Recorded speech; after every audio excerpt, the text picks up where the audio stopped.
Hello, this is Dr. Young, and I'm going to go over your Module 2. One thing I want to say is it's absolutely imperative that you log into market simulations and get set up at this point now, because there are already team members waiting for other team members to get started. So I have 2 team members that are not signed up, and I need you to make sure to get signed up as soon as possible so that we can get started with this. Hopefully you'll be able to do that early this week. Okay, if you can't, let me know, and I'll help you. Or at least I can direct you, but the teams, you should know what team you have. I put it on the announcement board, so just make sure that you're signing up for the right team. Okay, so for week 2, you are going to work in your simulation, and you can see why it's so important to sign up, because this is a huge part of your grade. So I do look at participation from each member, and I make sure that no one person's not carrying the whole burden, because if they are, then the other person's not going to get a very good grade on this, because it is a team assignment. Okay, so it says here each quarter may require 30 minutes to 2 hours, and it depends on the group dynamics. Each of you input information and save, but only one person will submit the team's work for each quarter. And it has to be done before the deadline. You have a private discussion area to plan your approach and make your decisions. But the decision submission must be made prior to the deadline. So in that case, quarter 1 is by Thursday at 11 p.m. Eastern time, and quarter 2 is by Sunday at 11 p.m. Eastern time. 5 points are deducted for missing deadlines or missing tasks. Okay. So, once you access the simulation, you have a textbook link at the top. Read these 3 chapters. In week 1, you should have selected a name for your company. At this point, you need to update the name in quarter 1, and it shows you. So here is your quarter 1. Somebody has to make decisions and submit them. One team member is designated, so you have to work that out amongst yourselves. Make sure each team member knows what the other is doing. So it's very important. You have a discussion area right here. This is kind of messed up. I'm going to have that fixed. That should be, the group 3 should look like these 2, so we'll figure that out.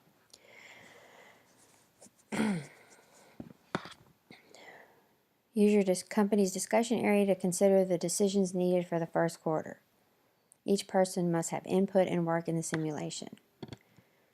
Once the group has made its final decisions, one person will submit the work. Just make sure that you have somebody designated to submit before Thursday at 11 p.m. Eastern time.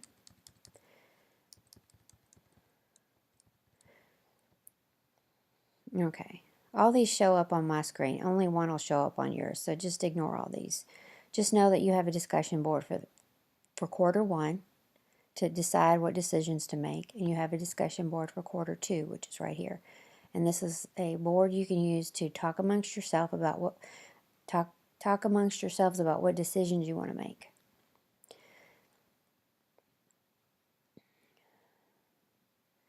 Now you submit quarter 1, you review the results, and then you say, okay, well, we need to make some different decisions for next quarter. So that's what you're going to discuss here for quarter 2. Same thing, except this is due Sunday at 11 p.m., before 11 p.m. So that's the market simulation activities for week 2, module 2. You have individual tasks as well, so you have a lot of work this week, and you have a written assignment. So for this individual task, this is on the Forum 2 discussion board. And what you're going to do, and remember you have to do these things. You have to read other students' posts and respond to 2 other classmates, and then I will respond to you, and you have to respond to me back. So that's 3 responses total each week.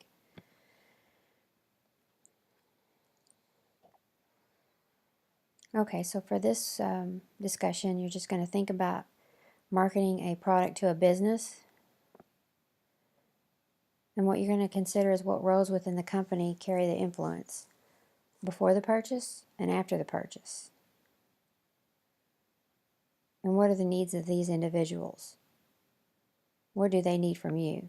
What do they need from you to want to buy the product or to carry the product in that company?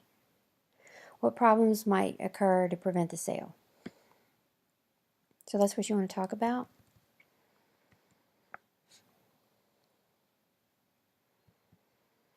And then writing assignment 1, you're going to answer these following questions.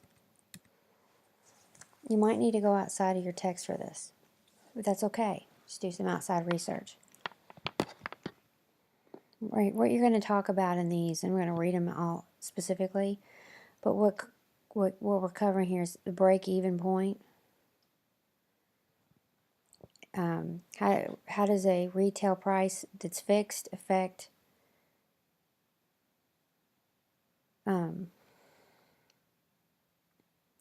increasing, like if a retail price is fixed, what effect does increasing the retail and wholesale margins have on the selling price, on the manufacturer selling price? What is unit contribution? Which one is more conducive to profitability?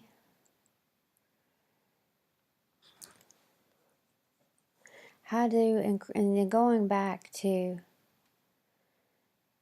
this, how does the increasing retail and wholesale margins affect unit contribution? And if you increase any of the fixed cost factors, what happens to the number of units that a company needs to sell to break even?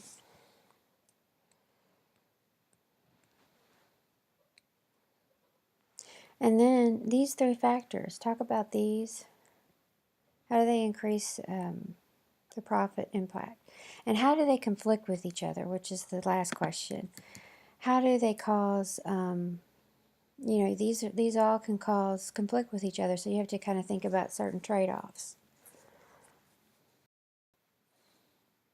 So for example, in thinking about these, I used to be a market research analyst, and so we would have to make decisions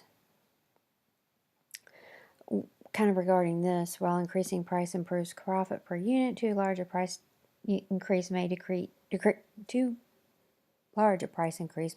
unit sales.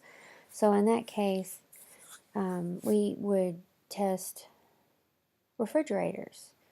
And what I specifically did was, we would fly a bunch of refrigerators out to California and put them in a hotel. And people would come and check all, open the fridge and pull out the drawers and just, write down their impressions of it, which, we had to be careful, or they had to be careful what features and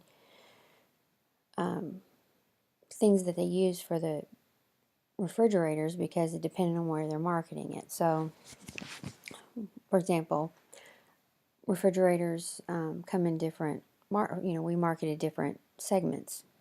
We had Monogram for high end. We had kind of a mid-range brand, which was the GE brand.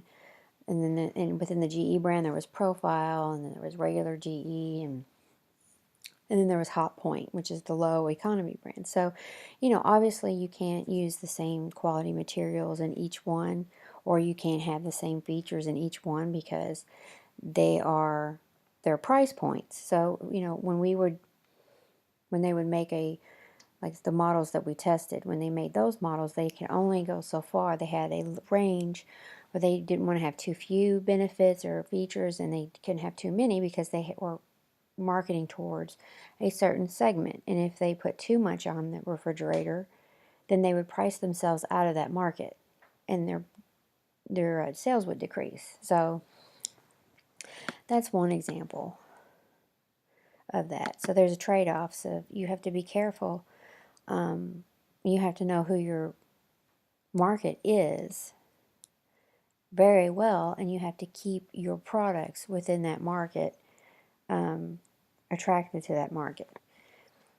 And if you raise the cost of that product too much, then you're going to lose those sales.